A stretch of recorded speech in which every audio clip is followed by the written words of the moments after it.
Okay, so this is part 3 of the lecture on federalism. And so this part talks about how the different levels of government engage with each other to carry out this concept that we talked about called federalism. And so it can be the levels of federalism, which is the federal level government, the state level government, and the local levels of government, and how they interact with each other, given that we have this federal system. So it is called federalism in action. Okay, so the learning objectives for this particular section, and you will be using this section here for that the assignment for the on the storm. So you need to kind of like get this one in your head too. All right, so we're going to be talking about the characteristics or the definition of IGR or intergovernmental relations, the characteristics, and then the different levels of government and how they relate to each other. And finally, we're going to be talking about some of the controversies that surround this issue called federalism. Okay, so when it comes to federalism, or IGR, I should say IGR, I know you've seen it. You may not recognize it. You might not know what it is, but you have seen it. And you have seen it because this comes into play very much when we talk about natural disasters.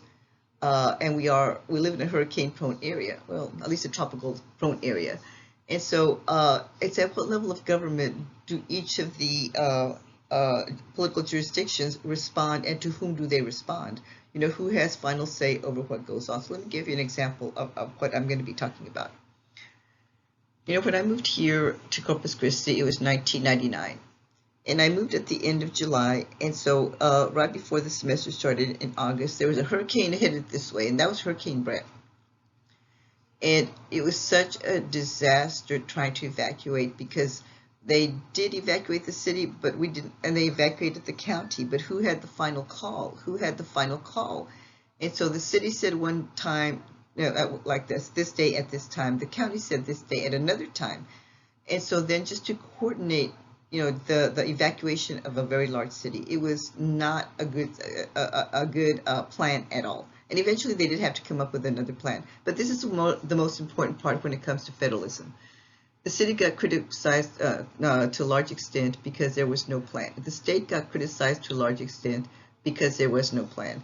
And at that time, this was, as I said, 2099, so George W. Bush was still the governor of the state because he got elected in 2000, and then the year 2000. And so he took a lot of the heat from it. But the thing is, Texas is set up in a different way than most other states. And so we have what's called a plural executive, where the governor only has say over certain things, but not over everything. You know, the biggest criticism over the evacuation from this area, from the Corpus Christi area, was that there was no contraflow traffic lanes, there was no evacuation plan, you know. And so I know that when I left, when they finally said that we were going to be evacuating, you know, I had to wait for them to tell me on TV that the university was going to close, because I mean, I was new. I did not have access to any kind of communications from the university. So when the newscaster said, okay, the university is going to be closed, then I left. It took like 4 hours to get from the south side to around the refinery area. And so it was the traffic was like so bad. Okay, so George W. Bush got criticized, but there was no like state level emergency level plan. After he was elected and he went to Washington, D.C. as president, then when Rick Perry came, and that was our next governor, he said, no, we have to have a more coordinated plan through the office of the governor. So that's kind of the history behind that. And so now it's the state that dictates a lot of these things called emergency planning or disaster management, if you want to call it that. And so it's even being used now, or that particular office, that particular understanding of how we're going to be using this thing called Federalism in Action, IGR. It is because of the way that Rick Perry set it up at that time, and that's what's being used in the pandemic at this point in time. So we'll be talking about it and relating this particular section to the pandemic and how I have seen what's going on or what's not going on within this wonderful state. And it's a great state of Texas. Hey, I'm a proud Texan. Don't get me wrong. I am a proud Texan. Okay, let's talk about the definition of federalism then. It's an important body of activities or interactions occurring between different governmental units. And so these are all levels of government. So they involve the federal government for sure, because that a lot of the money is coming from the federal government. A lot of the directives, the mandates are coming from the federal government, and we talked about that in the last section. But it also has to do with the amount of control, if you want to call it that, that the states may have over the counties and the cities, and to some point the nonprofits as well. So basically what it is federalism in action. And so when it comes to back to the Hurricane Brett example, the reason that it was such a disaster, it was because the city had control of the certain highways up until it went to the city. Then from there, the state had control because it was an interstate for another part of the city. Now, because they had to close in order to have the counterflow lanes, they had to close certain parts of the ramps. And so that would have been the other political jurisdictions, for example, Sanpete County, Live Oak County, Atascosa County, Bexar County. So there was going to be a lot of coordination, and it just didn't happen because at that time we didn't have the type of science that we have now. We didn't have the type of technology that we have now. We didn't have this interoperability that we have now. So things have improved quite a bit since that time. Okay, let's talk about some of the characteristics then. So these are informal and continuous. So this is what I'm saying.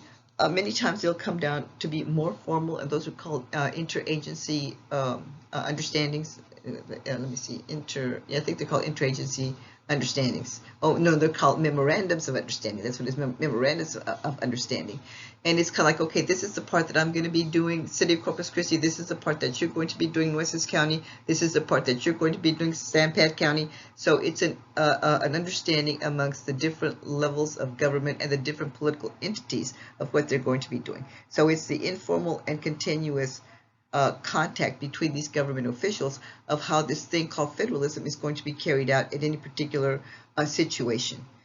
Let's see, so it includes the elected officials, for sure, the politicians, but also any type of like legislative, like the city councils or the county commissioners, or any type of executive offices such as the mayor or the county judges, any people that are going to be working with these people, with the different bureaucracies or the different staffers within the bureaucracies, the different administrative officials. So it's just about everybody that's going to be involved in trying to get a program implemented, trying to get a program going, just start it up or whatever. So so it's all of these interactions. So it's the continuous, the contact between these government officials. Okay, and then there are times when some political jurisdictions, such as some smaller cities or smaller counties, may not be as well versed or may not have the resources. And it's always mainly the resources. They don't have the resources that are going to be available to the larger metropolitan areas or the larger counties. So sometimes they have to share services. And some of the services that they do share, and be looking at this when you're watching that video, is that it can be personnel that they're sharing. So sometimes, especially in the smaller jurisdictions, they might say, well, we don't exactly have enough workload to hire a full-time person, but we need somebody to help us do the work. So it might be like maybe 2 or 3 cities that kind of get together and have like somebody doing their budgets, or having somebody doing some of their clerical work or the payroll or whatever. So there's insufficient workload for a full-time person to be hired, so they will share these types of services with another jurisdiction in order to have the work done that needs to be done. It might also be equipment. And so this type of equipment might be, equipment is very expensive. It might be like road pavers, or these backhoes, or even the ambulances. I've seen it with the ambulances in Aransas County. And so there was like a big deal going on, but this was like a while back, probably maybe 4 or 5 or even 6 years ago, where it was a certain city that had an ambulance, and that city did the ambulance services for a lot of the smaller cities. And then it got to the point where, they wanted to charge more than what they needed or what they could afford, so the ambulance service was cut off. It also happened in, I think it was Alice, which is like Jim Wells County over here, about the ambulance service, because they need to be transported to Corpus Christi, and it was like they wanted more money. Okay, so so they have to share that equipment because the ambulances cost so much to buy. It might be internal types of services, such as animal shelters, or it might be the jail. So let me talk about the jails for a second. And I'm going to talk about the jails here in Nueces County. Okay, the sheriff has a county jail. And so the city, when the city arrested somebody, they would take that person to the county jail, and that person would be there until they were, arraigned, until they had posted bond or whatever was going to happen to that particular individual.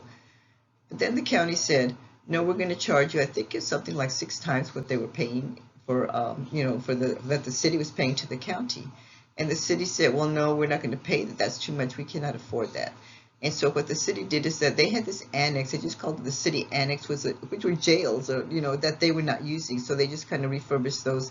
And so if somebody's arrested within the city, they take them to that annex instead. And so this was what the county was saying at that time. They said, well, we're not getting very much from the cities, and so we would rather. They were trying to push the city out, to tell you the truth, because they said we can get more money if we house federal prisoners. Because if somebody is arrested on a federal charge, they will be housed in the federal on the state prison system. I'm sorry, the county prison system here, and the feds pay a whole lot more than the city does. So in a way, that's kind of the way that it worked out. They were not able to come to a deal where they had in the past for a very long time. So in a way, with the city and for the federal government, they thought it was a good deal because they were paying less than what they would be paying someplace else until they got their cases were heard and they got sent to a federal prison. Then when it comes to external services, this would be like a consolidation of different services within law enforcement or protective services such as the police. So let me give you an example of this one. We're kind of in a drug corridor over here. So they have I think it's called like a drug task force, where they have several different agencies that do drug interdictions along I-77 and 281. And so it's many different political jurisdictions all the way from the border to Houston that will come in, and they will, lend their services of whatever needs to be done in that particular area in order to stop the drug runners, to go ahead and stop the drug, or to confiscate the drugs. So that's more of an external service where there's a lot of coordination between these in order for them to be able to cut down on the drug trafficking that we have in this area. And not only the drug trafficking, also the human smuggling, because that's getting to be a bigger issue, I think, in this part of the state. Okay, so we have different levels of government, as I said, and so the way that they kind of relate to each other is that the federal government has all of these tools, all of these resources in order to get the states to comply with the standards of federal standards. So there's like a very strong dominant federal role. And so they use the money part, they use the tools of federalism, as I said before. And so what happens is that a lot of times, because these mandates are coming down and they're coming down unfunded, and this was because of the Fend for Yourself federalism, that Reagan federalism that I was talking about, the states are kind of forced to come up with the money that is needed to comply with these federal level standards. And so it does cause problems within the different regional areas, because the larger cities are able to come up with some of this money, but the smaller ones can't, and that continues to be a problem. Then when it comes from the next level of government is the state to the local level of government. Okay, when it comes to the state of Texas, I mean, this is true for all states, but the way that it works in the state of Texas, a city cannot exist unless they petition the state to exist as a governance structure. And so there's a couple of ways that they can set up, incorporate as cities, and that's called Dillon's rule. And so, if it's a home rule city, the city has more discretion in what it can do, and it can kind of vote in its own laws, and that's based on population.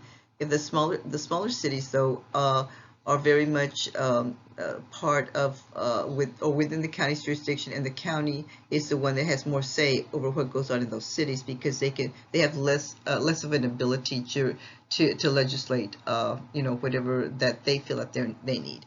Okay, so this is the issue about this. Okay, so the states do not treat cities very well. They have that Dillon's rule in order to exist. And so what happens too is that in order to get the money passed through, this is what I talked about when I talked about the fiscal federalism, is that the federal government will give the money to the states. The states will give it to the cities and the counties, but the cities and the counties have to come up with some of their own money. If they don't have the money, well, then they're going to have more like a shortage of revenue. So it just does not seem to be, well, you can say it's not a good deal, but that's just the way that federalism works. The way that I've seen just more recently, and I would say within the last couple of legislative sessions, the state is tying the city's ability to collect property taxes, because what they're doing is they're capping the amount of property taxes that the cities can collect. And so therefore the cities are would have gotten less revenue, because the city gets a big chunk of what they of their revenue source from property taxes, and some from sales taxes, but most of it comes from property taxes.